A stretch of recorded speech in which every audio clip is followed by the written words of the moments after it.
พี่น้องจักหน่อยหมอลำกับทยอยปิดฤดูกาลแล้วเด้หมอลำหลายคณะกับปิดไปแล้วอีกหลายคณะก็สิเริ่มทยอยปิดทยอยปิดไปพี่น้องเอ่ยแต่ปิดวงเงินมันก็สิได้ใช้คือเก่าเด้ค่านั่นค่านี่ก็จ่ายคือเก่าเด้แต่ปิดวงผันบ่มีรายรับผันมีแต่รายจ่ายบัดเนี่ยมวลหมู่ศิลปินเพิ่นก็หาอาชีพพิเศษเฮ็ดในช่วงปิดวงเนาะพี่น้องเนาะหลายผู้หลายคนก็มีอาชีพนั่นอาชีพนี่พี่น้องพากันขยันขันแข็งจังซี่ล่ะโอ้ยเป็นตาฮักเป็นตาแพงตัวศิลปินหมอลำเฮาปูเป้มาริกานางเอกปฐมบันเทิงศิลป์จักสิไปเฮ็ดหยังเนาะก็เลยว่าปิดวงไว้แนวนี้ปิดแล้วสิเฮ็ดหยังเนาะขายหยังเนาะจังสิขายได้ขายดีคือเตยธนุศักดิ์เตยธนุศักดิ์ขายหยังแล้วสิไปขายหยังแล้วจมว่าปิดวงนี่สิไปขายหยังอยากขายอยากมีรายได้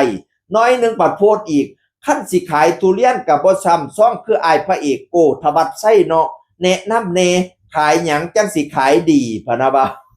พระเอกโกนี่ขายทุเรียนเด้เอามาส่งฮอดอันในวงหมอลำเอามาส่งฮอดอันแม่ๆดิพระเอกโกนี่นะโอ้ยขยันขันแข็งพระเอกโกบัดปฐมบัดเทิงศิลป์โอ้ทวัดไส้พี่น้องเอ่ยแล้วก็มาโพดดิว่าโกสิลงร้านทุเรียนในขอนแก่นมีไผเมตตาบักลาให้เพิ่งไส้ค่าเซาที่ทำมาหากินบ่น้อครับเมตตาบักลาเด้ครับภาษาว่าผู้ใดมีที่มีทางอยู่ขอนแก่นให้บักลาเซาแน่เมตตาบักลาโกทวัดไส้แน่เนี่ยปฐมพระเอกปฐมบันเทิงศิลป์จะแม่นแล้วขยันขันแข็งให้พี่น้องเอ่ยนี่เฮ็ดอาชีพสุจริตเขาเจ้าบ่อายทำมาหากินเด้เห็นบ่ขายบักทุเรียนเพิ่นก็ขายนี่เพิ่นเปลี่ยนฮอดพระเอกหมอลำน่ะสิไปขายบักทุเรียนอยู่ขอนแก่นทางขอนแก่นน่ะพี่นี่ผู้ใดเมตตาบักหลายเพิ่งใส่ค่าเซาทีทำมาหากินเนี่ยบ่น้อครับพะนะว่าโอ้ยข่อยอยากมีเฮียนอยู่ขอนแก่นนี่ขอยบ่ให้เซาดอกข่อยสิอยู่ฟรีๆแต่ข่อยไม่บ่มีข่อยอยู่หยังเลยปู่เป้มาริกาเห็นโกอันโพดปู่เป้มาริกาก็มาแซ่อีกนั่นขายก่อนเฮาล่ะแล้วสิไปหาขายหยังเอาว่าซั่นว่าเออก็ขายก่อนล่ะเนาะเขาเคยขายแต่ใดแต่ดีแล้วโกธวัชชัยเขาก็ขายทุเรียนมาแต่ใดแล้วเนาะเอ้ยไปหาขายแนวใหม่นั่นปู่เป้มาริกาไปกันขยันขันแข็งให้ลูกๆปฐมบันเทิงศิลป์พี่น้องเอ้ยบ่แม่นแต่ปฐมดิตายสุวรรณนันท์ตายแห่งศิลปินผู้ไทยพี่น้องเอ้ยสิปิดวงแล้วก็สิหาเวียกเฮ็ดคือกันแล้วก็เขียนโพสต์ว่าคิดสิเฮ็ดของขายแบรนด์ตายสุวรรณนันท์สิมีคนซื้อบ่น้อพะนะว่า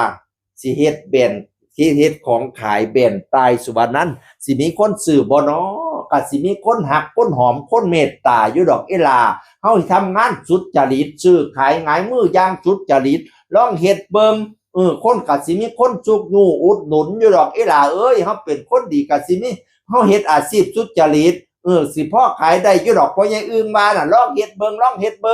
บ่ได้หลายก็สิได้น้อยแล้วเนาะข่อยว่านั่นน่ะค่อยเก็บค่อยกำไปค่อยขุดค่อยไงแห่งสิได้ตอนค่ำดอกขาย10ขาย5ก็สิทอนเป็นร้อยเป็นพันเป็นหมื่นไปละอีหลาเอ้ยเป็นกำลังใจให้ศิลปินทุกผู้ทุกคน